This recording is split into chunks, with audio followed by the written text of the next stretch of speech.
Good morning everyone. आज का पाठ है 4। पाठ का नाम है दामन और पृथ्वीयश। ठीक है, आगे पढ़ते हैं। बहुत पुरानी बात है, यूनान के सिलसिली नगर में दामन और पृथ्वीयश नामक दो मित्र रहते थे। दोनों में गहरी मित्रता थी। उस नगर का राजा बहुत ही क्रूर और अत्याचारी था। एक बार राजा ने पृथ्वीयश पर दोष लगाकर उसे कैद कर लिया और उसे फांसी की सजा सुना दी। अच्छा, इसमें यह है कि जो दामन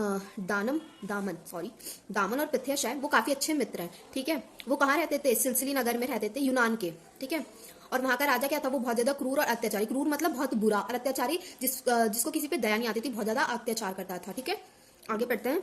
दोनों मित्र बहुत दुखी हुए। फांसी देने से पहले राजा ने पृथ्वीयश से उसकी अंतिम इच्छा पूछी। पृथ्वीयश ने राजा से कहा, मैं अपने परिवार से मिलना चाहता हूँ। राजा बोला, यदि तुम्हारी जगह कोई दूसरा व्यक्ति जेल में रहने के लिए तैयार हो जाए तो तुम अपने परिवार से मिलने जा सकते हो।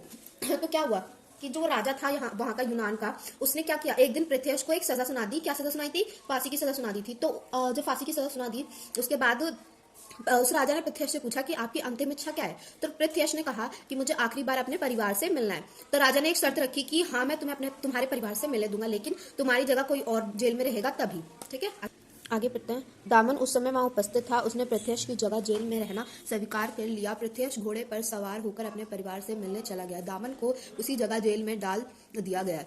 लौटते समय पृथ्वीयश का घोड़ा ठोकर खाकर गिर गया और बहुत कोशिश करने पर भी उठा नहीं। पृथ्वीयश को बहुत चोट भी आई, पर उसने हिम्मत नहीं हारी। तो क्या हुआ था कि दामन जो था वो रेडी हो गया था उसकी जगह जेल में जाने के लिए। तो क्या हुआ उसके बाद, जो पृथ्वीयश है वो एक घोड़े पे सवार होकर अपने परिवार से क्या मिलने चला गया। पर क्या हुआ, जब वो लौट रहा था उस समय क्या हुआ, उसके घोड़े को ठोकर लगे, जिसकी वजह से वो गिर गया।